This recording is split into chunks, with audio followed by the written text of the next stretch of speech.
వైసీపీకి రాజీనామా చేశారు సినీ నటుడు అలీ. రాజకీయాలకు గుడ్ బై చెప్తున్నానంటూ వీడియో రిలీజ్ చేశారు. జనానికి సేవ చేయడం కోసమే తాను రాజకీయాలకి వచ్చానని, ఇప్పుడు సామాన్య ఓటర్గా మారానన్నారు. ఏ పార్టీకి తాను సపోర్టర్గా ఉండాలనుకోవడం లేదని, ఇక నుంచి సినిమాలు చేసుకుంటానని చెప్పారు అలీ. మిత్రులారా, 1999లో నేను రాజకీయాల్లో అడుగుపెట్టాను. మా పెద్దాయన డాక్టర్ డి రామానాయుడు గారి కోసం.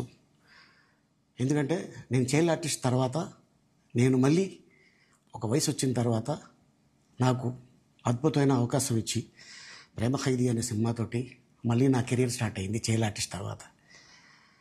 అలాగే వారు బాపట్ల నుంచి ఇలాగ నేను ఎంపీగా నుంచుంటున్నాను, నువ్వు రావాలి, నా క్యాన్వాస్ చేయాలి అనగానే తప్పకుండా గురుగారు, ఎందుకంటే మీ సినిమా తర్వాత నేను మళ్ళీ ఒక ఆర్టిస్ట్గా నేను ఎదిగాను, సో డెఫినెట్గా నేను వస్తాను అని చెప్పి వెళ్ళటం జరిగింది. అప్పుడు టీడీపీ హయాంలో దాదాపు ఒకే పార్టీలో 20 సంవత్సరాలు నేను ఉన్నాను. తర్వాత మళ్ళీ ఇటు రావడం జరిగింది. నాకు అన్నం పెట్టింది ఫస్ట్ నా తెలుగు ఇండస్ట్రీ, నా తెలుగు ప్రజలు, ప్రేక్షక దేవుళ్ళు, నా నిర్మాతలు, నా డైరెక్టర్సు, నా హీరోలు. ఈ రోజున ఈ రేంజ్లో నేను వెదిగాను. 45 సంవత్సరాలు ఇండస్ట్రీలో ఉన్నాను. దాదాపు 1200 సినిమాలు పైచిలుకు యాక్ట్ చేయడం జరిగింది. 6 భాషల్లో యాక్ట్ చేయడం జరిగింది. ఓకే, నేను దయాగుణం ఉంది, భగవంతుడు ఇచ్చాడు కాబట్టి నాకు రాజకీయం తోడైతే కొద్దిగా 10 మందికి నేను సహాయపడగలను అనే ఉద్దేశంతో రాజకీయాల్లోకి వచ్చాను తప్ప రాజకీయాలు చేయాలని రాజకీయాల్లోకి రాలేదు. ఇండస్ట్రీ నాకు ఇంత మంచి లైఫ్ ఇచ్చింది, నేనేం చేస్తే బాగుంటుంది అని నలుగురిని చూసి నేను ఒక ట్రస్ట్ పెట్టుకున్నాను మా నాన్నగారి పేరున. దాదాపు 16 సంవత్సరాలు అవుతుంది నేను ట్రస్ట్ పెట్టుకొని. ఏ రోజు కూడా, ఈవెన్ దో కోవిడ్లో కూడా ప్రతి నెల వాళ్ళకి 1000 రూపాయలు నేను సాయం చేసేవాడిని. కోవిడ్లో కూడా ఆపకుండా అలా కంటిన్యూగా సాయం చేస్తూనే ఉన్నాను. చాలామందిని నా కుటుంబంలో అవ్వచ్చు, బయట వాళ్ళు అవ్వచ్చు, చుట్టాల్లో అవ్వచ్చు, చాలామందికి చదివించాను నేను.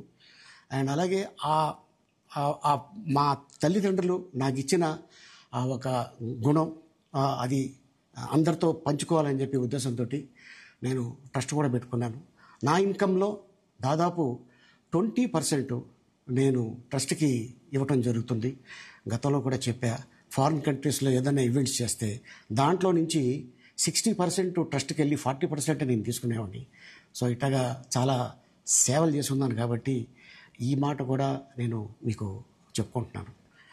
అండ్ అలాగే నేను వ్యక్తిగతంగా ఎవరి మీద ఏ పార్టీలో ఉన్నా కూడా నేను నా పార్టీ గురించి నేను పొగుడుతాను, అక్కడ ఉన్న వ్యక్తి ఎమ్మెల్యే క్యాండిడేట్ గురించి నేను పొగుడుతాను, నా నాయకుడిని నేను పొగుడుతాను తప్ప ఎప్పుడు ఎవరిని కూడా ఒక మాట అంటాం కానీ వాళ్ళ లైఫ్ గురించి కానీ వాళ్ళ పర్సనల్ లైఫ్ గురించి కానీ ఎప్పుడు కూడా ఏ వేదిక మీద కూడా మీరు వెతికినా కూడా దొరకదు.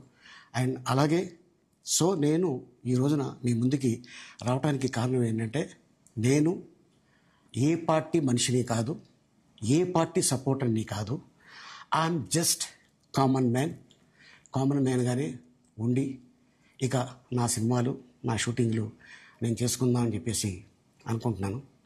That's it. ఈ మాట చెప్పడానికే నేను మీ ముందుకు వచ్చాను. సో నేను ప్రతి 5 సంవత్సరాలకు ఒకసారి ఎలక్షన్లో మీరు వెళ్ళి ఎలా ఓటేస్తారో నేను కూడా ఒక కామన్ మ్యాన్గా వెళ్ళి ఓటేసి వస్తాను. సో రాజకీయాలకి